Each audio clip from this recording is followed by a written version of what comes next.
Pond is full, and the bridge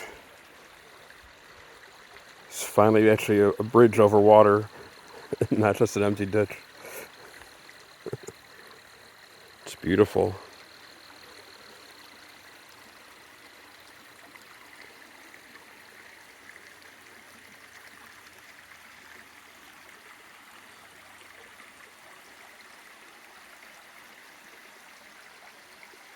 You can't see it all from here, but it flows on down the hill, another half mile into the river. It's the beauty of when it rains enough here.